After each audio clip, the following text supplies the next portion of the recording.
insanın təbiəti, insanın fitrəti nə istəyirsə, din də onu təmin eləməkdən ötürü gəlib.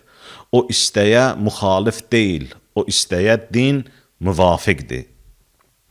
Bəli, əgər insan həyatda rahatlıq istəyirsə, asanlıq istəyirsə, çətinlikdən qaçırsa, din də elə bu istəyi təmin edir. Din də insana həyatı asanlaşdırır və insan elə başa düşür ki, din və dini göstərişlər, dini hökmlər insanı zəhmətə salır.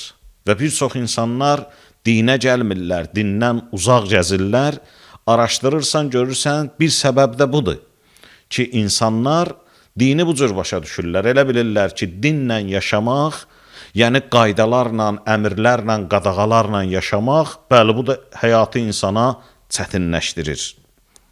Bu cür səhv düşüncə var. Çoxları elə başa düşür ki, dinlə yaşamaq çətin olur. Amma belə deyil.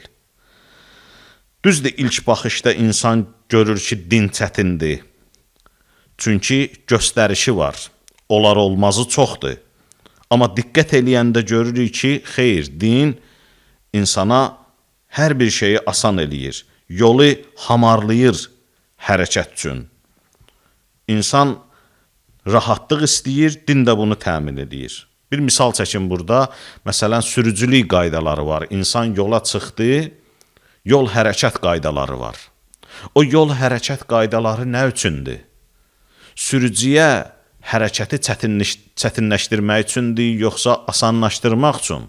Əlbəttə ki, yol hərəkət qaydaları, sürücülüyə məxsus olan qanunlar yolda hərəkəti çətinləşdirmək üçün deyil. Əksinə, rahat hərəkət etsin deyə sürücü qaydalar ona görə tətbiq olunub.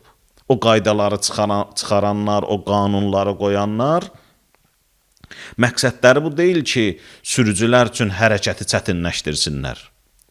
Dini qaydalar da bu cür, dini göstərişlər də bu cür. Məsələn, hər bir yerdə bu cürdür. İstər iş yerində olsun, istər məktəbdə olsun, istər evdə olsun, ümumiyyətlə insan belə bir varlıqdır ki, o qaydalarla, qanunlarla yaşamalıdır. İnsana qaydalar və qanunlar tətbiq olunmalıdır. Və bu hər yerdə belədir. Qaydalarla yaşamaq ilk baxışda çətin olur, amma çətin deyil. Qaydalarla yaşamaq asanlaşdırır həyatı insan üçün.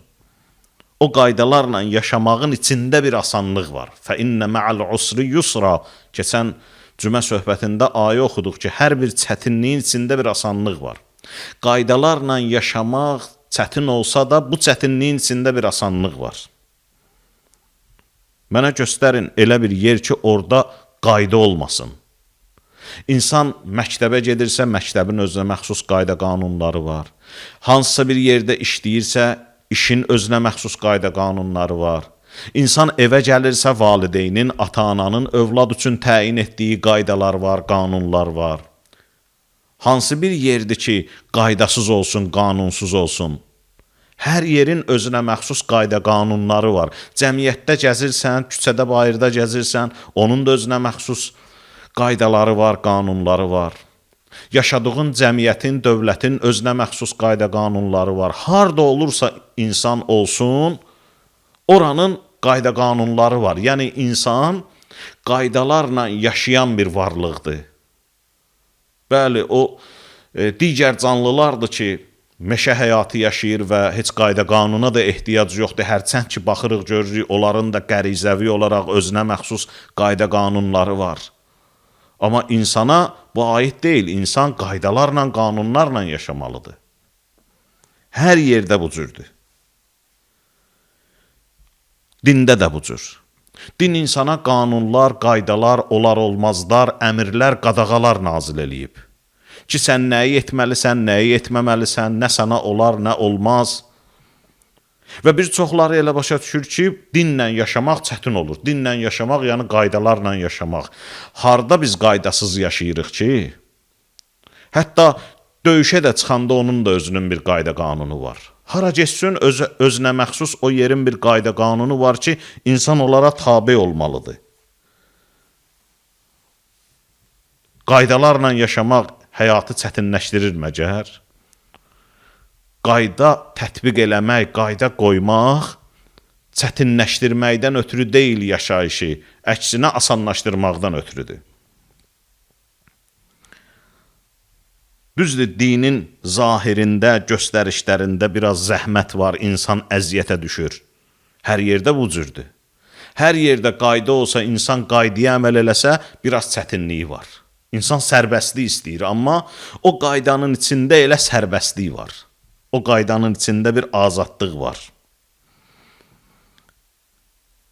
Qaydalar bunun üçündür ki, insana yolu hamar eləsin və insan rahat hərəkət eləsin, rahat inkişaf eləsin. Ötən söhbətdə ayələrə biz nəzər saldıq ki, bəli, həmin o ayələr də göstərir ki, ilahi qaydalar, dini göstərişlər insan üçün həyatı çətinləşdirmir, əksinə asanlaşdırır. Amma yenə də suallığında qalır. Çünki biz görürük ki, qaydaların, göstərişlərin özünün içərisində məşəqqətli, zəhmətli göstərişlər var. Məsələn, cihad var, döyüşmək. Allah cihadı, döyüşməyi bəzi vaxtlarda əmr eləyir, göstəriş verir ki, cahidu fi səbilillah, Allah yolunda döyüşün, canlarınızla, mallarınızla Allah yolunda cihad eləyin. Bir ay Ramazan ayını insan səhərdən axşamacan 16-17 saat bəzi vaxtlarda, bəzi fəsillərdə ac qalır, oruç tutur, bunun özünün bir çətinliyi var. Səhər tezdən insan yuxudan oyanır, durur, dəstəmaz alır, namaz qılır, bunun özünün xüsusi bir çətinliyi var. Bəzi göstərişlərin, dini hökmlərin, hətta mahiyyətinə biz baxanda görürük, mahiyyətində onların xüsusi bir məşəqqət var, ağırlıq var.